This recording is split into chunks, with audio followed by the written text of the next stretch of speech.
Here is our problem. Let's read first. So, a falling head permeability test was run on a soil sample 9.6 cm in diameter and 10 cm long. The head at the start of the test was 90 cm.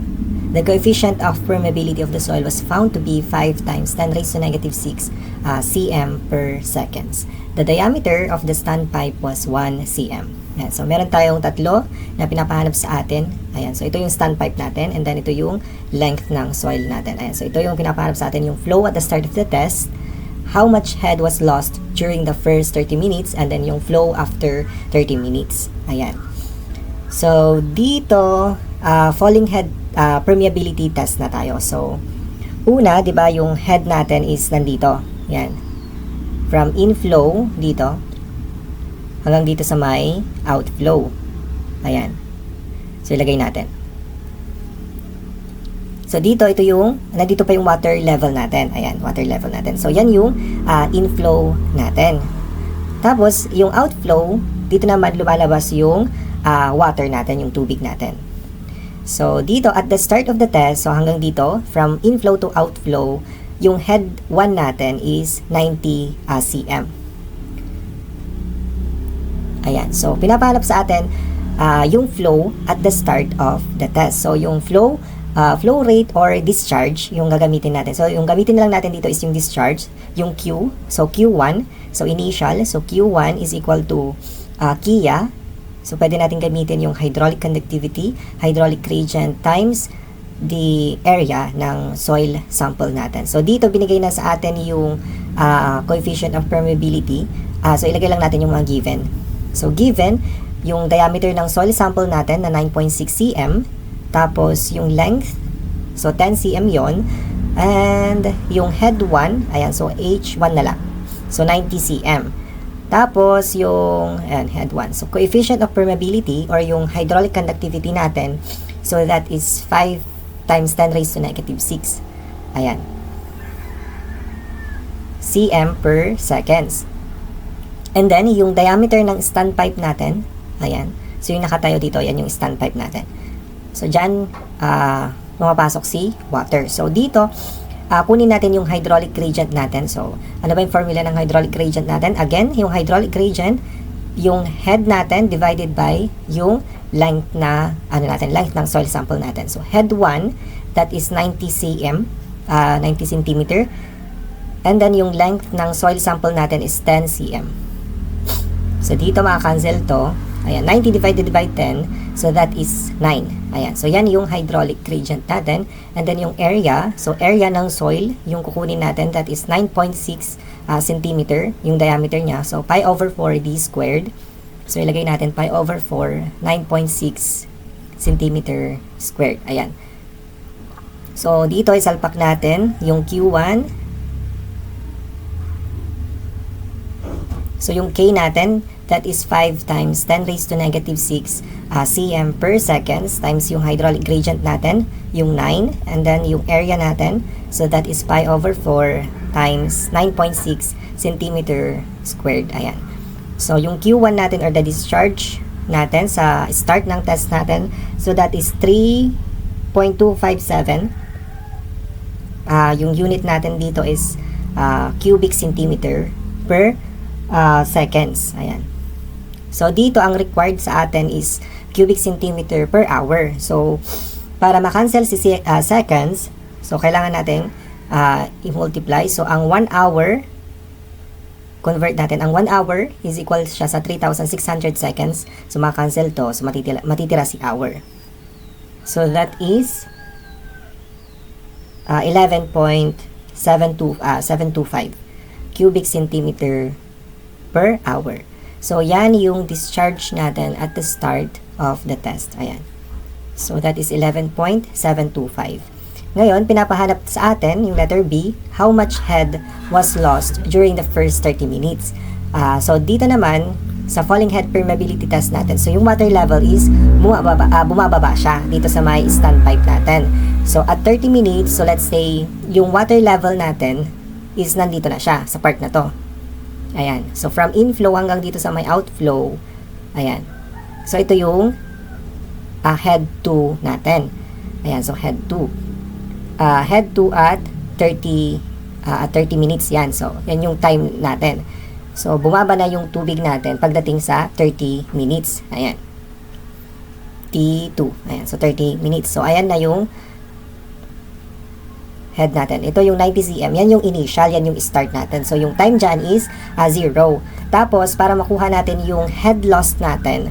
So, head loss. So, dito from H1, papunta tayo sa may H2. Ayan. So, HL, yung head loss. So, H1 minus the H2. Ayan. So, yan yung magiging ano natin para makuha natin yung head loss. Ngayon, kunin muna natin yung ito, head 2 natin. Yung, yan, head 2 at 30 minutes. So, para makuha natin yung head loss. So, dito, next slide tayo. So, letter B, yung head loss natin. So, yan, lagay lang natin. Head loss. Or yung HL. So, HL, yung head loss natin is equal to H1 minus H2. Ayan. So, dito from the derived formula doon sa yung derived formula ng coefficient of permeability sa falling head test, 'di ba? Yung K doon, yung hydraulic conductivity or coefficient of permeability, yung K doon, yung derived na formula doon pagdating sa falling head test, 'di ba? Yung K is equal to area ng standpipe times length.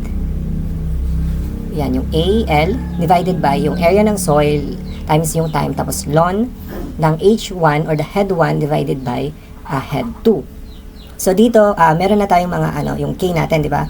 Yung 5 times 10 raised to negative 6 cm per seconds, and then yung area ng standpipe, so that is yung diameter nun is 1 cm. So pi over 4, 1 centimeter squared, and then yung length ng soil natin is 10 cm. And then yung area ng soil sample natin, yung 9.6 yung diameter niya, so pi over 4, 9.6 centimeter 19.6 cm squared. And then yung time natin dito, 'di ba yung pinapahanap sa atin? Yung time natin is yung at 30 minutes. So kukunin natin yung head 2 natin at 30 minutes. Ayan yung time natin. So dito T2 yung time natin. So T2 minus T1. So yung T2 natin dito is yung 30 minutes. Ayan. So yung 30 minutes. Lagyan lang natin 30 minutes. So, para makuha natin yung ito, yung natin, yung head 2 natin. So, dito para maging uniform yung units natin. So, di ba dito sa hydraulic conductivity seconds yun. So, convert natin yung minutes to seconds. So, 1 minute ay 60 seconds. So, i-times natin sa to para makancel yung minutes. So, 30 times 60, that is 1,800 seconds. Ayan. So, yan yung gagamitin natin sa T2 or yung time 2 natin. So, ito, dito, so 1,800 seconds minus yung T1 natin is diba 0 lang yun. So 1,800 na lang yung ilagay natin is equal to, yan, ln yung head 1 natin, diba yung head 1 natin is 90 cm. Yan, 90 cm.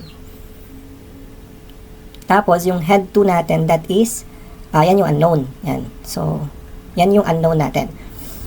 So dito ln, ayan, so i-compute natin to. So ito yung pi over 4 is maka-cancel na to. So, i-compute natin 1 squared times 10 divided by 9.6 squared times 1,800, and then divide natin siya sa 5 times 10 raised to negative 6. So, that is 0.08 2944. Ayan. So, 2944. Tapos, yung may iwan sa kabila is yung ln ng 90 divided by yung H2. Ayan. Ayan. So, yung buong decimal muna yung kunin natin. So, ln ng 90 divided by H2. So, di ba para makancel yung ln natin, di ba ito nire-raise natin siya sa yung Euler's number or yung E. Ayan. So, E para makancel tong ln. So, yung E raised to 0.082944. So, yan ay 1.0865. Tapos, yung may iwan dito is yung 90 divided by yung H2 natin or the head 2. So, para makuha yung head 2, so 90 divided by 1.0865. So, yung head 2 natin ngayon ay equivalent siya sa 86 Hindi, 82 pala. 82.836. Ayan. 82.836 centimeter. Ayan. So, yan yung head 2 natin. Ngayon, kunin natin yung head lost. So, yung nawala na head natin. So, 90 cm minus 82.836. Ayan. So, cm. So, yung head loss natin, pagdating ng 30 minutes, ay 7.163. Ayan, centimeter. Ayan, so yan yung head loss natin at 30 minutes. Ayan, so yan yung sagot natin for letter B. Ngayon, pinapahanap sa atin yung flow naman after 30 minutes. Ayan, so yung discharge natin, so that is Q2 naman, so Q2. So at 30 minutes naman to, or after 30 minutes, yung time natin to. So Kia, yung gamitin ulit natin, yung ito, hydraulic conductivity, yung hydraulic gradient, tapos yung area ng soil sample natin. So, dito yung mababago is yung head natin. So, yung head natin dito is yung head 2 sa hydraulic gradient. So, head 2 yung gamitin natin. That is, di ba, 82. At 30 minutes, that is 82.836. Yan yung head natin. So, yan yung gagamitin natin. 836 centimeter. Divided by yung length natin na 10 cm. Ayan, so dito isalpak natin, so Q2, yan yung hydraulic gradient natin. So Q2, 5 times 10 raised to negative 6 cm per seconds. Tapos, yung I natin, 82.836 divided by 10 times yung area natin, yung pi over 4. So, hindi naman nabago yung soil sample natin. So, yun para 9.6 cm yung diameter nito. So, Q2 to, Q2, lagay lang natin. So, that is 2.998 times 10 raised to negative 3 cm per cubic centimeter per seconds. So, yung required, again, cubic centimeter per hour. Ayan, yung required natin. So, dito ilagay lang natin. So, 3.257 times 10 raised to negative 3. Ayan, so idagdag natin dito.